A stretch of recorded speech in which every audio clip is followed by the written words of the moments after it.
prendre les rênes de son cheval, et Kang met pied à terre.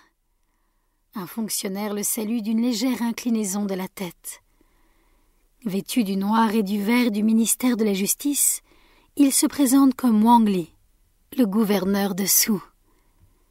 Il se glisse par une porte latérale et monte l'étroit escalier caché dans le haut mur à côté de la cour de l'avenir prometteur. Le général Kai Lang annonce un héros au loin.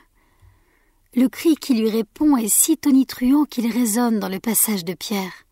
« Je tiens à vous souhaiter personnellement la bienvenue, mon prince », annonce le gouverneur tout sourire en haut des escaliers.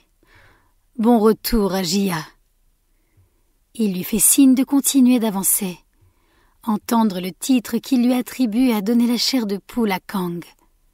Prince. Mais cette pensée est chassée par ce qui l'attend sur l'esplanade en contrebas. Depuis son point d'observation, il voit les fonctionnaires de la cour regroupés devant les escaliers qui mènent à la halle de la lumière éternelle, entourés par le rouge de la garde du palais et le noir de la garde de la ville. Certains semblent désemparés, tandis que d'autres sont déjà tombés au sol, prostrés dans leur empressement à montrer leur déférence au futur empereur.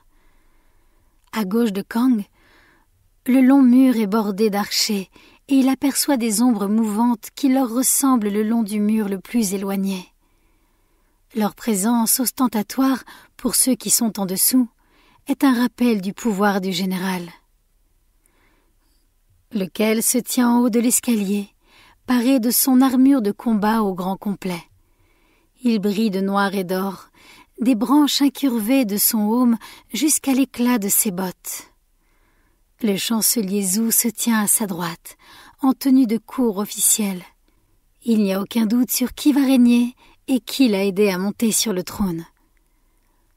Le père de Kang lève les bras. Le rugissement des soldats se tait.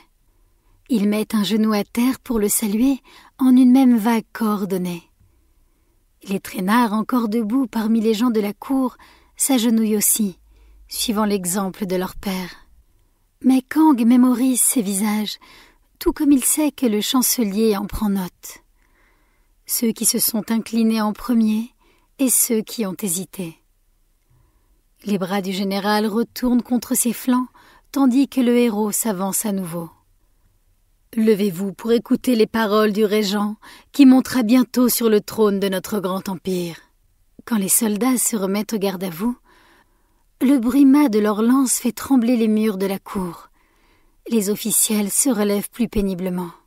Pour certains d'entre vous, ce peut être une surprise de me voir de retour, tonne la voix du général Kai Lang à travers la foule. J'avais volontairement pris le chemin de l'exil. Il y a de nombreuses années, car je souhaitais voir la gloire de notre grand empire briller sans conflit interne. Nous ne pouvons pas rester forts quand nous nous battons de l'intérieur. J'ai voulu accorder sa chance à mon frère. Malheureusement, loin d'en profiter, il a cherché à mener Dashi à la ruine. Père a toujours été du genre enflammé dans ses discours, connu pour sa capacité à échauffer le sang de ceux qui le suivent, à les encourager à se battre en son nom. Aveuglé par ses ambitions personnelles, il n'a jamais pensé que l'un des siens se retournerait contre lui. La princesse qu'il a élevée a empoisonné son propre père et tenté d'éliminer ceux de la cour qui s'opposaient à sa façon de consolider le pouvoir.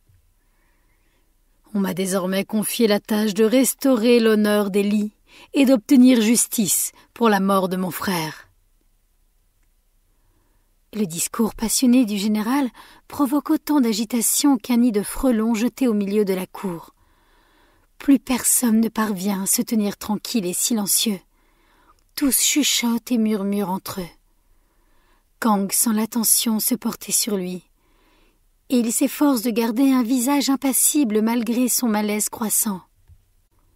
Une fille lui a parlé des composantes du poison et de ses origines à Luzhou.